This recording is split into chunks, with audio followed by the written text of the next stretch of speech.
This is the QNUT BK20 electric bike, and just looking at it, I have to say, I was pretty intrigued. This bike's got that retro motorcycle vibe going on, and it's genuinely a head-turner with the chunky frame, fat 20x4.0 tires, and a sleek black finish that feels both tough and stylish. I'm a longtime fan of e-bikes, but usually I'm working with more standard step-through or commuter types. This one's more of that mini moped style that's popping up everywhere. So, if you're curious about what sets this apart, or what to expect if you're picking your first electric bike, let me break things down with my real hands-on experience. Unboxing the QNUT BK20, I was immediately struck by the weight, close to 78 pounds. Now that's something you'll want to keep in mind if you have stairs or need to load it into a car often. But honestly, once it's on the ground, that solid build is reassuring. It looks and feels sturdy, almost like a mix between a BMX, a dirt bike, and a retro moped. Putting it together took a little more time than usual. The display, handlebars, pedals, front tire, and some small accessories all needed to be installed. For someone new, it might feel like a project, but QNUT includes all the tools and the paper instructions are straightforward. I like that they even tossed in a toolkit and a little front storage bag, which is a neat touch. Moving on to the heart of the bike, the motor and battery. Key features here. This thing's rocking a 1500-watt peak motor, rated at 500 with a controller that lets it hit that 1500-watt burst. In plain English, that means it's got more than enough punch for city riding, and doesn't disappoint on hilly terrain or off-road spots either. Top speed with the throttle alone is about 28 miles per hour. For an e-bike this size, that's fast, and I felt the acceleration kick in nicely, especially when I bumped the pedal assist or throttle while starting out. From my experience, if you enjoy feeling a little boost weaving through traffic or tackling gravel roads, you'll get that zippy ride you're hoping for.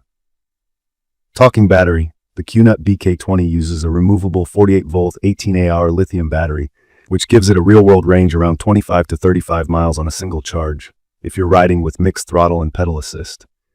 I know the product says up to 60 miles, and you can squeeze a bit more out if you use eco mode, keep speeds lower, and pedal more. For me, I averaged about 30 miles per charge, mostly mixing in throttle and assist with some hills and plenty of stops. Charging it from empty takes a few hours, so it's something to consider if you're always on the go. Personally, I just plugged it in overnight and had no issues. Fat tires always catch my eye, and these 20-inch by 4-inch knobby tires did not disappoint. They're grippy but still roll smooth on sidewalks, city streets, or light dirt paths. The dual-crown suspension fork up front, plus a rear shock, means you get full suspension, and I felt it handled bumps and city potholes better than many cheaper e-bikes with rigid frames. No, it's not a luxury car ride, but it took the edge off rougher roads and light trails. It's perfect for anyone switching between pavement and dirt, or for those days when you decide to get adventurous and hit an unpaved shortcut. Braking is super important, especially at this speed. The BK20 uses mechanical disc brakes with 160mm rotors. At first, I was a little skeptical, since hydraulic brakes grab a bit harder, but these were reliable and stopped me fast, even in some light rain. From my experience, you just need to give them a good break-in and check all bolts and cables after a few initial rides. I want to highlight the comfort and controls. The seat looks vintage, like brown leather, it's synthetic, and is long and wide enough for a relaxed ride. It's not adjustable in height because of the moped style, so if you're on the shorter side, you might want to double-check before buying. I'm around 5'10", and the posture was upright and relaxed, with BMX-style handlebars that made steering easy, even with the bike's weight. The grips felt nice, but they aren't lock-on, so if you like a firmer hold, that's an easy upgrade. About the cockpit, there's a digital LCD that's clear and easy to read, showing speed, battery, miles, and assist modes. I had no trouble using it, but the single button for switching levels can be a little slow. There's also a thumb shifter for the Shimano 7-speed gears, and that combo lets you stay in a comfortable gear for hills or flats. Lighting and safety features on the BK20 are worth pointing out. I ride early mornings sometimes, and for night commutes, that LED headlight is decently bright. There's also a tail light, brake light, and even turn signals, features I wish more e-bikes offered as standard. I always appreciate better visibility, and the extra touches, like the rear fender and horn, just round out the utility. When I took the QNUT BK20 for a spin, here's what stood out. The bike rides confidently at speed, and thanks to the weight, it glides smoothly. On the street, it picks up speed fast, and I had no trouble holding 25-28 miles per hour, both with pedal assist and with throttle only. Off-road on gravel or some basic dirt trails, the tires and suspension came in handy, absorbing rocks and small potholes, so my hands and back didn't feel every single bump. Turning is easy, and those fat tires let you float over soft ground without worrying about slipping. It's just fun to ride, reminded me of a mini dirt bike, except legal and quiet. I also gave it a try as a regular bike. No electric power, just pedaling. Here's where the moped geometry isn't the best. The seat is on the high side, and with the small front chainring, so pedaling at any speed above 10 mph got awkward. You can do it if you run out of battery, but it's a backup rather than something you'll want to do daily. From my experience, the QNUT BK20 is perfect for those who want a head-turning, fun electric ride that can cross between city streets and light off-road easily.